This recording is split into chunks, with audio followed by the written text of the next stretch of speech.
तेरे माथे पे ये आंचल बहुत ही खूब लगता है, लेकिन तू इसमें आंचल से अगर परचम बना लेती तो अच्छा था। ये शेर अब सियासत की हकीकत बन चुका है। हिंदुस्तान में महिलाओं को देवी की तरह पूजा जाता है, लेकिन जब ये देवी लोकतंत्र के मंदिर में दस्तक देती है तो सियासत में हलचल मच जाती है। सवाल है कि देश की आधी आबादी की सियासी भागीदारी कब सुनिश्चित होगी? घर संभालने वाली कब देश को संभालने में भागीदार बनेगी?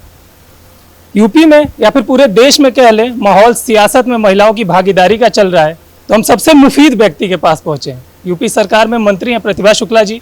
महिलाओं की बड़ी चेहरा मानी जाती है और आज इनके पास पहुंचे हैं, चूंकि एक आंदोलन से अभी अभी आ रही हैं। मैम, बहुत बहुत स्वागत है आपका। देश में आप एक महिलाओं के लिए पहचान बन चुकी है, महिलाओं की आवाज़ बन चुकी हैं। महिला आरक्षण को लेकर जो अमेंडमेंट वाला बिल आया वो फेल हो गया। महिलाओं के लिए इंतज़ार कितना लंबा है अभी?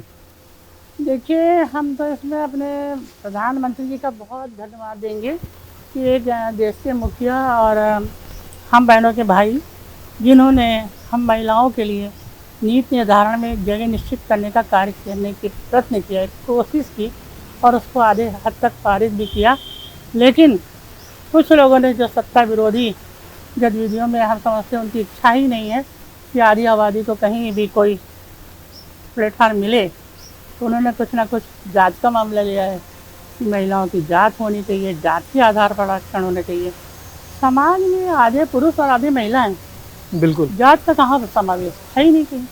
तो ऐसे मौके पे हम यही ज़रूर कहेंगे कि जात का मुद्दा लाकर या आरक्षण का मुद्दा लाकर बात को गलत घुमाने का प्रयास किया गया और सपा के जो लोग हैं उन्होंने इसमें बहुत विरोध किया और उन्होंने कहा हम तो चाहते हैं कि महिलाओं को आधी आबादी का पूरा लाभ मिले, लेकिन कहाँ देना चाह रहे हैं। हम तो समझते देना ही नहीं चाह रहे हैं, क्योंकि देना चाहते होते तो ये जात की बात ना कहते कि मुस्लिम को अलग आरक्षण दो, एससी को अलग दो।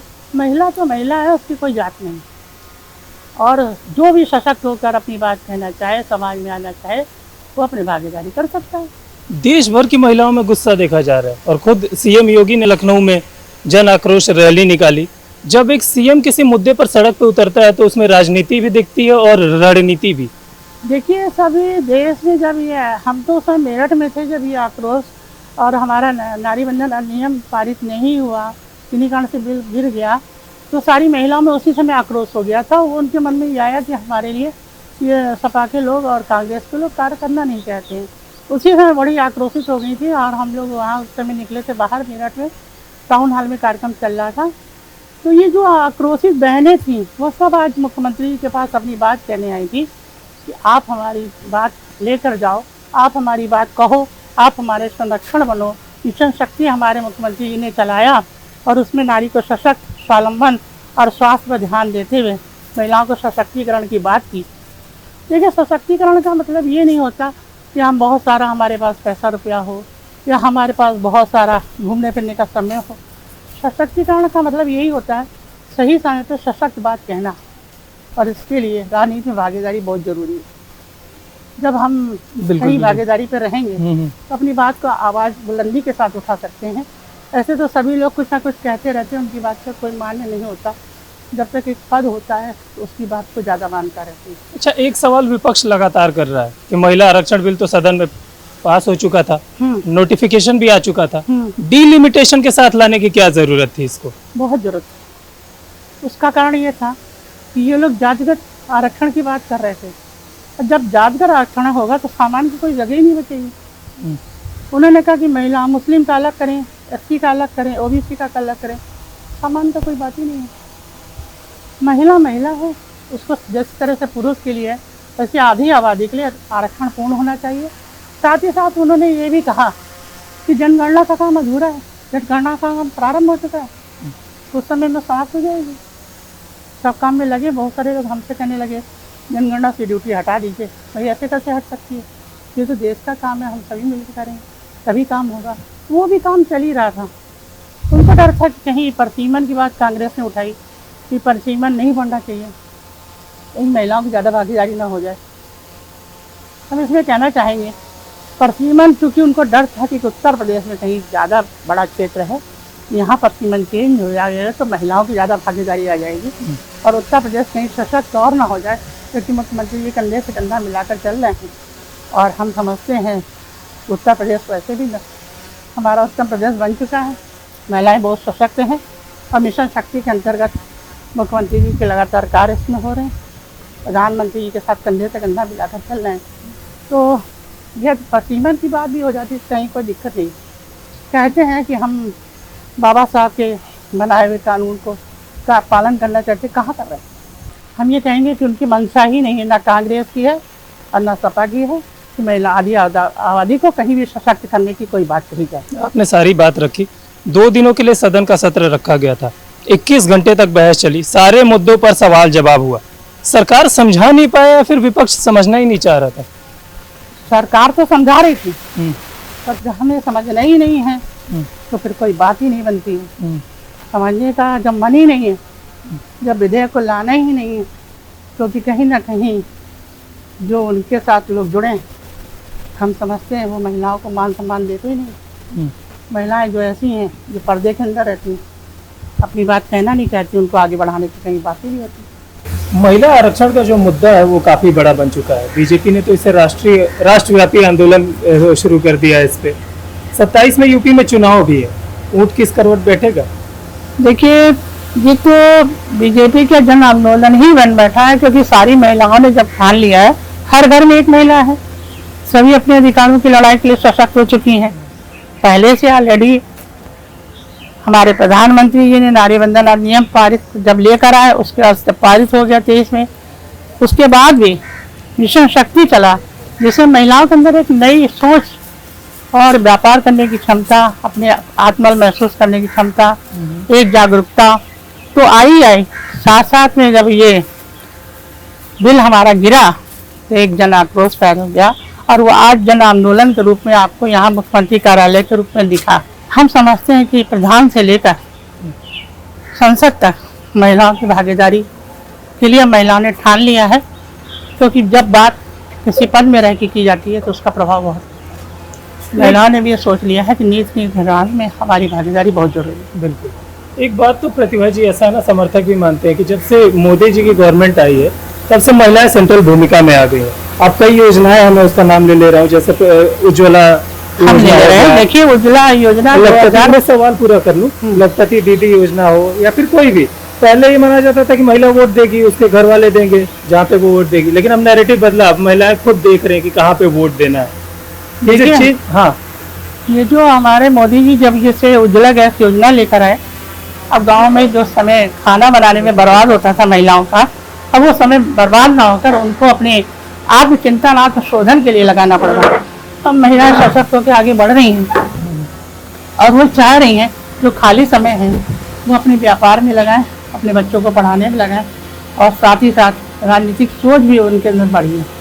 अब गांव की महिला प्रधान जो कोई बिना भी पढ़ी लिखी हैं, लेकिन वो भी जानती हैं कि हम अपने आंगनबाड़ी को दिखाएं, जरा अपने स्कूल को चेक कर लें, जरा अपनी बहनों से पेंशन की बात कर लें। हमारी चाहे नारी सशक्तिकरण के समूह के माध्यम से बैठक भी करती हैं और ये भी कहती हैं कि तुम्हें क्या काम करना है। एक जागरण उन महिलाओं के अंदर हुआ। जब एक बार मैं मुलाकात करने गई तो उन्होंने कहा मैं चौके से चौपाल पे आ गई। अब हम अपनी बात को कह सकते हैं, सामूहिक रूप से अपने विजन को रख सकते हैं। तो ये जो सोच विकसित हुई हमारे प्रधानमंत्री जी की देन है, और कंधे से कंधा मिलाकर चल रहे मुख्यमंत्री जी ने भी मिशन शक्ति के माध्यम से इसको आगे बढ़ाया। सोच बदली है और उनके काम करने का तरीका बदला है, क्योंकि कहीं ना कहीं एक जागरण पैदा हुआ है समाज में। महिलाएं किंग मेकर की भूमिका में, आप महाराष्ट्र का चुनाव देख लीजिए, हरियाणा का देख लीजिए, मध्य प्रदेश का देख लीजिए, हर जगह बीजेपी को सत्ता में लाने में एक बड़ा रोल प्ले किया है। असम में चुनाव है, बंगाल में भी चुनाव है, और साल 2027 में भी यूपी में भी चुनाव है। आपको लगता है कि सारे जो जातीय समीकरण है वो महिलाएं ध्वस्त करने वाली है? बिल्कुल ये सही बात है, क्योंकि जाति के आधार पर हम काम करेंगे तो हमें कुछ ही वोट प्राप्त होगा, लेकिन हम बिना जाति एक जन आंदोलन जो हमारी महिलाओं के अंदर एक जागृत हो गया है। आपको बात बताएं, जब मैं 2007 में चुनाव लड़ रही थी तो बात आई थी, ये मैंने नहीं राजनीति में आई थी, तो मुझसे ये कहा गया आप उस दिन से अपने आप को जीता समझिएगा जब हर महिला आगे बढ़कर आपके हाथ मिलाए। बात वही हुई, जब हम गांव में जाना मैंने शुरू किया तो देखा कि गांव की महिलाएं निकल के आ रही हैं और चुपचाप अपने पास बुला रही हैं और कहीं से ना कहीं से माला पहना रही हैं। और ये बात हो रही है, विजन हो रहा था, एक जागरण। और जब मोदी जी आए, मोदी जी ने मिशन शक्ति जब हमारे मोदी जी आए और उन्होंने महिलाओं को आगे बढ़ाने की बात की, तो हम समझते हैं कि मोदी जी ने जो कार्य कर दिखाया, जो सम्मान दिया, जो प्रतिष्ठा दी समाज में। पहले गैस सिलेंडर नहीं मिलता था, 2009 की बात बताएं, गैस सिलेंडर के लिए लाइन होती थी, मिलता ही नहीं था, बुक ही नहीं होता था। तो मैं जब एक बार वोट मांगने लोकसभा के लिए गई तो कल के पहले गैस सिलेंडर दिलाइए तब हम वोट की बात करेंगे। लेकिन आज ये बात नहीं है। आज गांव-गांव में हर महिला के पास अपना चूल्हा है, अपने काम करने का ढंग है। ये सम्मान मोदी जी ने दिया। और चाहे हमारे मकान की बात हो, अब उनको घर से कोई निकाल नहीं सकता, उनके नाम से उनको पहचान मिल रही है, राशन कार्ड में उनके नाम से पहचान मिल रही है, बच्चों के कार्ड में माता का नाम लिया जा रहा है। ये सारा सम्मान जो मिला, इससे महिलाएं अंदर हर्षित हैं। कोविड जैसे काल में भी महिलाओं ने बढ़ चढ़ कर हिस्सा लिया और हमारी आंगनबाड़ी वर्कर ने वो काम कर दिखाया जो कि साधारण महिला कभी सोच भी नहीं सकती थी। वो अपनी जान की परवाह न करके लोगों को आगे बढ़ने की प्रेरणा दी। और हम समझते, हम गाँव में जा रहे थे तो एक बार आंगनबाड़ी वर्कर आके कहने लगी कि देखिए मुझे कोरोना कह रहे हैं, तुमने कहा कोई बात नहीं, आप अपने मिशन में लगे रहिए। और इसकी तारीफ हमारे प्रधानमंत्री जी ने भी की। जो उनका वर्क रहा महिलाओं का, तो वही भागीदारी केवल इस बात के लिए थी, सम्मान से बड़ी जीवन में कोई चीज़ नहीं होती। जो सम्मान महिलाओं को हमारे मोदी जी ने दिया है, हम समझते हैं कि महिलाएं अपने आप को सशक्त महसूस कर रही हैं कि अब एक भाई उनकी ढाल की तरह उनके साथ खड़ा है। अब कोई किसी की तरफ आंख उठाकर नहीं देख सकता। बेटी हमारी गांव में आराम से जा सकती है, आ सकती है, अपनी बात कह सकती है। जब कोई जरा सी भी छेड़खानी करता है तो उसको सजा देने का प्राविधान हमारे मुख्यमंत्री जी तुरंत करते हैं। लेकिन आप जिस क्षेत्र से आती हैं वहाँ पे अभी भी महिलाओं की सियासी भागीदारी बहुत कम है। आप निकल के बाहर आए, एक महिला के तौर पे आप नारी शक्ति वंदन अधिनियम को कैसे देखती हैं? कितना बड़ा बदलाव होता अगर ये अधिनियम लागू हुआ होता, संशोधन वाला? देखिए, यदि जातिगत आरक्षण नहीं है और सबको काम करने की भागीदारी मिल रही तो वही महिला निकल कर आएगी जिसका काम करने का मन है, जो काबिलियत रखती है। और वो काम खुद जो करना चाहता है वही काम तो करना चाहेगा। अब जैसे हम जातिगत आरक्षण दे देंगे, इधर उधर कर देंगे, तो फिर उसका फायदा दूसरों को उठाएंगे। अब महिला जो काम करना चाह रही है, जो राजनीति में भागीदारी करना चाह रही है, हम तो सभी महिलाओं से कहते हैं जो काम करने के इच्छुक हैं वो काम बढ़कर आगे लें और काम को करें। क्योंकि राजनीति एक ऐसा प्लेटफॉर्म है जिसके माध्यम से हम उन लोगों की समस्या का निस्तारण कर सकते हैं जिनकी बात कोई सुनने वाला नहीं। बिल्कुल। उन गरीबों के लिए काम कर सकते हैं। यदि आपके मन में सेवा भाव है, लोक कल्याण की भावना है, तो आप राजनीति में निकल कर आएँ और फिर राजनीति करें, जिससे कि आपको नाम भी होगा, आपको सेवा करने का अवसर भी मिलेगा, आप लोग की भलाई के हाथ भी उठा सकती हैं, उन महिलाओं के लिए भी काम कर सकती हैं जिनकी बात कोई सुनने वाला नहीं था। चलती बात करते हैं। अच्छा, जब महिला शक्ति वंदन अधिनियम की बात हो रही है, महिला नारी, तो इसमें एक समय ऐसा था कि विपक्ष इसमें क्रेडिट लेने की होड़ मचाए हुए था कि हम ही लेके आए ये अधिनियम, हमने प्रयास किया। नहीं, कहा जब संसद के पटल पे ये बिल आया तो वही विपक्ष इसका खिलाफत कर गया। आपको क्या लग रहा है कि उनको ये डर सता रहा था क्या कि मोदी जी क्रेडिट ले जाएंगे? पहले वो सोच रहे थे कि क्रेडिट मुझे मिलेगा, लेकिन लास्ट मोमेंट ये आया कि क्रेडिट उन्हें कहाँ मिल रहा है। जब उन्होंने देखा सारा तो मोदी जी को मिला जा रहा है, तब उन्होंने कहा कि अब हम एंट्री चलते हैं और सारा क्रेडिट ना मिलने पाए। लेकिन हो गया उल्टा कुछ। जब उन्होंने विरोध किया तो महिलाएं भी उनके विरोध में आके खड़ी हो गई। महिलाओं के अंदर भी ये बात आ गई है कि ये तो आप मेरा साथ नहीं दे रहे हैं, तो हम भी आपको वोट रूपी हथियार से आपको साथ नहीं देंगे, आपके सत्ते छुड़ा देंगे। आपने सियासी करियर की शुरुआत जो है वो बीएसपी से की थी। बीएसपी ने भी इस बिल का समर्थन किया है और अब आप बीजेपी में, दोनों की कार्यशैली को कैसे आंकती है? क्योंकि मायावती ने भी इसका समर्थन किया है। देखिए, कार्यशैली तो हम समझते हैं उसकी उनकी भी बहुत अच्छी थी और मोदी जी की उनसे भी बढ़कर अच्छी थी। जो योजनाएं हमारी गाँव तक नहीं पहुँच पा रही थी, रूट स्तर पर बिजली की बात हो, चाहे नल से जल की योजना हो, चाहे आवास देने की बात हो, चाहे मान सम्मान बढ़ाने की बात हो, चाहे पेंशन की बात हो। मुझे अच्छी तरह याद है 2007 में लोग कहते थे 500 रुपये दे दो पेंशन ले लो। अब सीधे सीधे खाते में पैसा जा रहा है, कहीं कोई काम ही नहीं, फेयर काम। आंगनबाड़ी की भर्ती भी हुई तो हमारे यहाँ फेयर, पहले हमारी विधवा, फिर प्रत्यक्षता, फिर हमारा जो नंबर हाईएस्ट लेकर आए, इसके हिसाब से चयन किया गया। वो बात भले ही है कि कोई उसका विपक्षी फायदा उठाए और कुछ भी कहे, लेकिन काम करने का, फेयर करने का जो सुंदर ढंग हमारी सरकार का है, हमारे मोदी जी का है, हमारे योगी जी का है। वो तो बढ़िया कार गांव गांव में देखने को मिल रहा है और सब लोग बड़े हर्षित हैं। विपक्ष चाहे जितनी बड़ी बड़ी बातें कर ले, लेकिन अंत में महिलाएं कहती ये हैं, जो मोदी जी ने मेरे लिए किया, जो योगी जी ने मेरे लिए किया, वो कोई दूसरा कर नहीं सकता। चाहे आयुष्मान कार्ड की बात ले लें, चाहे मुख्यमंत्री राहत कोष की बात कर लें, चाहे कौशल योजना के अंतर्गत, चाहे समूह की महिला के व्यापार की बात कर लें, सभी चीज़ों में, चाहे खेल कूद की बात करें, चाहे पढ़ाई लिखाई की बात करें, हर विजन को लेकर हमारी सरकार चल रही है। प्रतिभा शुक्ला बीजेपी की मात्र एक विधायक नहीं है, एक मंत्री ही नहीं है, महिला वोट बैंक के लिए एक अहम कड़ी बन चुकी है। महिलाओं का जो बीजेपी के प्रति झुकाव है, इसकी वजह क्या है? इसकी वजह वो है कि जो कार्य महिलाओं के लिए कठिन थे, दुर्गम थे, उनकी पहल उठाई। वृद्ध महिला को ले लें तो पेंशन आराम से खाते में आ रही है। हमारी विधवा महिला की पेंशन भी आ रही है, साथ में उसको काम भी मिल रहा है। जब हमारी काम करने वाली साधारण महिला जो है, जो वर्कर है, उसको उसके खाते में तनख्वाह मिल रही है। अब उसका हक कोई छीन नहीं सकता। हक छीनने की बात, चाहे हमारी बेटियों की शादी की बात हो, मुख्यमंत्री सामूहिक विवाह योजना के अंतर्गत बहुत लाभ मिल रहा है। दहेज में कोई बेटी जलाई नहीं जाएगी। कोई बेटी किसी भी थाने में मुकदमा लिखाती है, उसकी बात तुरंत सुनवाई होती है। कहीं किसी को दिक्कत होती है, 118 नंबर मिलाकर तुरंत सुरक्षा की बात होती है। और हम समझते हैं और भी दिक्कत है तो हमारे वन स्टॉप सेंटर में 4 दिन रख के महिला को सुरक्षित भेजने का काम भी हमारी सरकार करती है। कुपोषण दूर करने की पहल में भी सरकार ने कदम आगे बढ़ाए हैं। कोई भी ऐसा हम पक्ष नहीं समझते जो अछूता छूता है। अभी हमारी जो पढ़ाई, बच्चों की नर्सरी स्कूल की पढ़ाई की बात, तो हमारे आंगनबाड़ी केंद्र इतने सुंदर और व्यवस्थित अब की बार देने का काम हमारे मुख्यमंत्री जी ने किया है कि वहाँ पूरी सुविधा है। प्री नर्सरी स्कूल के रूप में पढ़ाने का काम हमारी गवर्नमेंट कर रही है।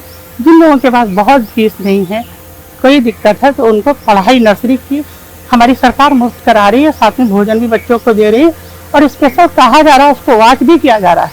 पढ़ाने का एक मेथड भी दिया जा रहा है।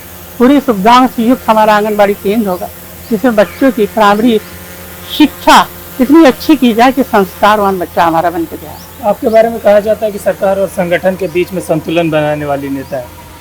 सीधे शब्दों में पूछा जाए तो सरकार और संगठन के बीच में संतुलन कैसे बनाया जाता है? देखिए, हमें मान सम्मान देना, चूंकि हम लोग संगठन के माध्यम से लगातार, मैं और हमारे पति सांसद रहे वो और मैं विधायक, तो हम लोगों ने संगठन शुरू से बनाया है। बिना संगठन के कोई कार्य हो ही नहीं सकता।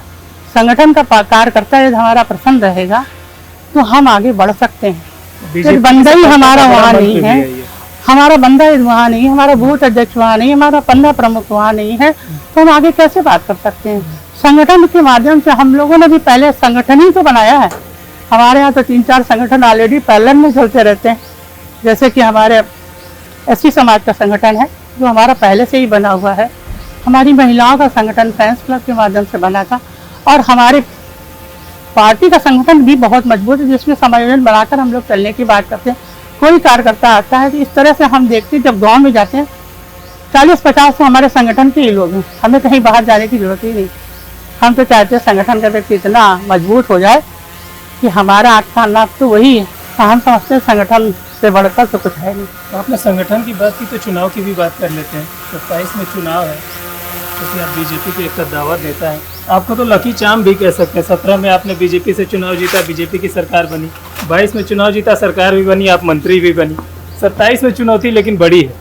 अखिलेश यादव जी आपके जो कोर वोटर है, जो महिलाओं की मैं बात कर रहा हूँ, उस पर फोकस कर रहे हैं, उनको लुभाने की कोशिश कर रहे हैं। पीडीए का नाम बदल दिया, क्या लगता है असर होगा? पीडीए का नाम बदलने से कुछ नहीं होता।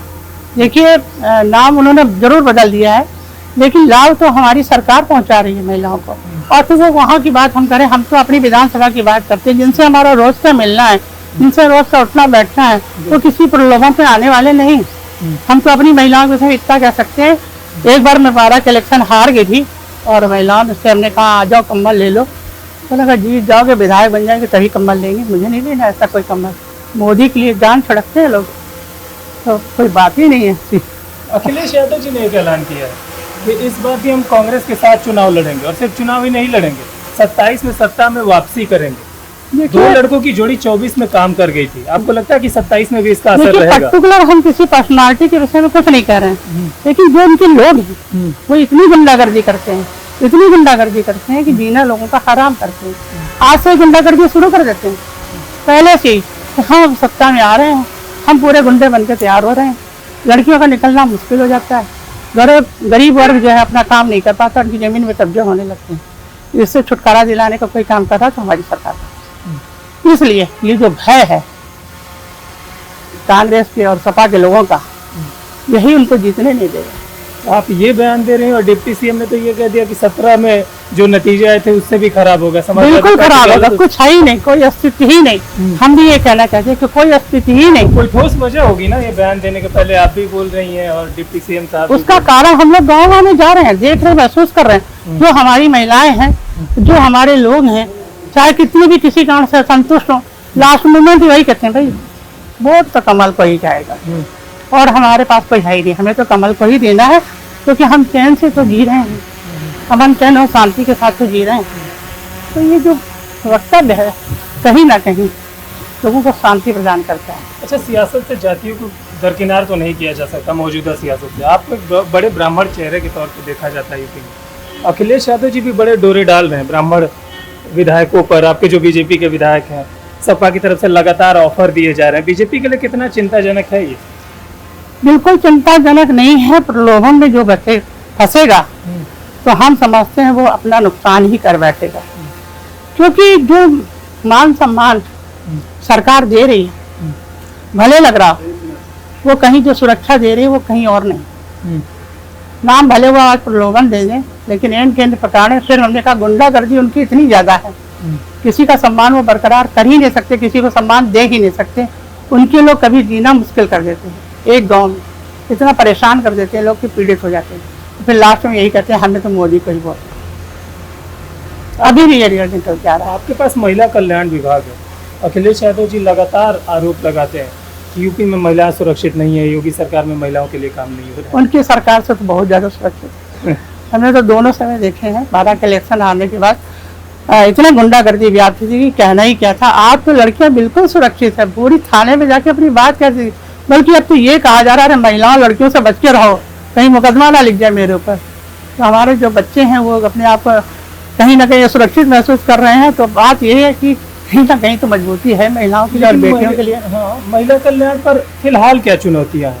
महिला कल्याण पर डिपार्टमेंट से अगर मैं जुड़ा सवाल पूछूं तो इस समय क्या चुनौतियां है ग्राउंड, और ऐसा कौन सा ऐसा काम आपने किया जिसको आप सबसे बड़ा गेम चेंजर मानती है? देखिए, हमारा एक वन स्टॉप सेंटर है, एक हमारे नारी संडाल है, जहाँ वो बेटियाँ रखी जाती हैं जिनको कोई पूछने वाला नहीं है। और हमारी सरकार ये भी काम कर रही है कि बेटियों का जागरण भी कर रही है, मिशन शक्ति के माध्यम से जागरण कर रही है, एक सही दिशा दे रही है, एक सही मार्गदर्शन दे रही है, शिक्षा दे रही है, संस्कारों की शिक्षा दे रही है कि आप सावधान रहें। फिर भी अगर कहीं कोई दिक्कत आती है तो आप कहीं भी हो, यहाँ से बाहर किसी भी थाने में अपनी बात कह सकते हैं। आपकी सुरक्षा के लिए वन स्टॉप सेंटर के लोग तुरंत आएंगे, आपको सुरक्षित स्थान पे पहुँचाएंगे। बस उनका नंबर मिलाने की बात है, और 112 नंबर तो हर समय उपलब्ध है। ये सरकार की तो सुविधा है, हमारे महिला कल्याण के अंतर्गत आता है। मातृ बंधन योजना, हमारी सुमंगला योजना, बेटी पढ़ाओ के अंतर्गत ये दोनों वन स्टॉप सेंटर भी हमारा महिला कल्याण में आता है, विधवा पेंशन भी इसमें आती है।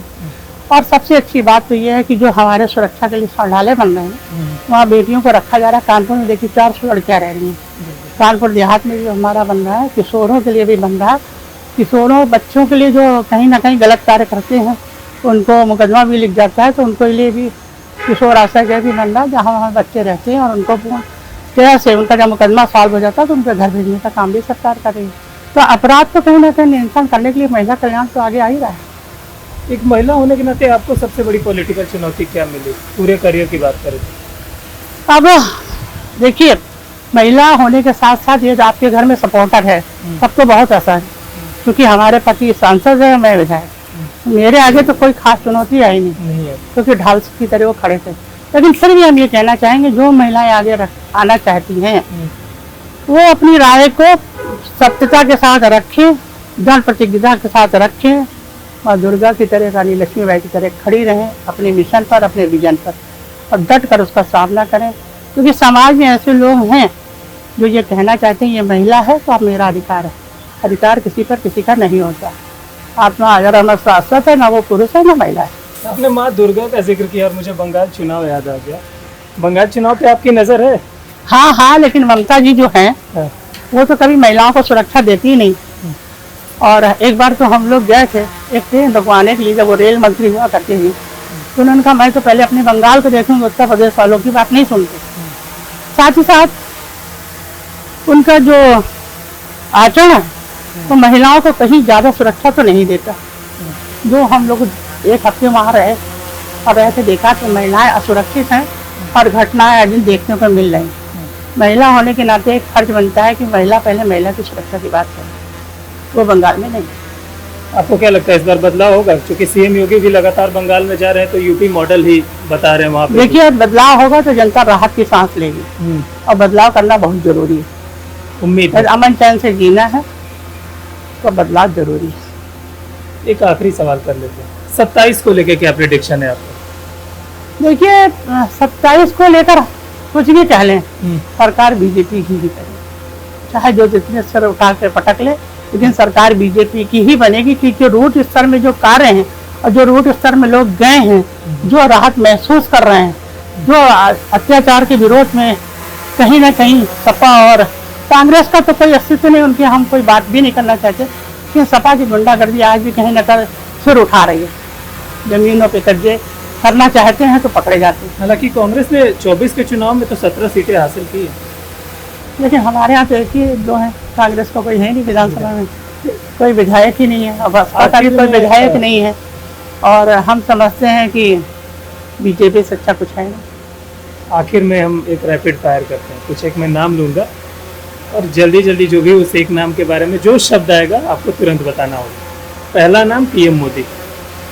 ठीक है, बढ़िया है। सीएम योगी। बढ़िया है। कुछ एक शब्द जो आप अपनी तरफ से बोलना चाहे उस व्यक्तित्व के बारे में। देखिए, मोदी जी के लिए तो हम ये कहेंगे कि ऐसा कोई दूसरा है ही नहीं। और योगी जी? और योगी जी के लिए उत्तर प्रदेश में कोई दूसरा है ही नहीं। जो शासन व्यवस्था और जो एक हालत अच्छी उन्होंने और एक लोगों को एक व्यवहार से कायम किया, हम समझते हैं कोई योगी व्यक्ति ही ऐसा कर सकता है। अखिलेश यादव जी? ठीक है, उनकी टीम नहीं ठीक। मायावती? बहन जी के लिए हम कुछ भी नहीं कहना चाहेंगे, बहन जी बहुत अच्छी हैं और बहन जी ने अपने लोगों को सिखा कर भेजा, जो हम सभी आधे से ज़्यादा लोग भाजपा में आ गए। एक आखिरी नाम प्रतिभा शुक्ला जी? अपने विषय में कुछ नहीं कहना चाहते, जो हमारी कमियां दूसरे बताएंगे उसको सुधारने की कोशिश करेंगे। बहुत बहुत धन्यवाद मैम हमसे बात करने के लिए। तो चलते चलते कि हमारे इस एपिसोड में हमारे मेहमान थी यूपी सरकार में मंत्री प्रतिभा शुक्ला जी।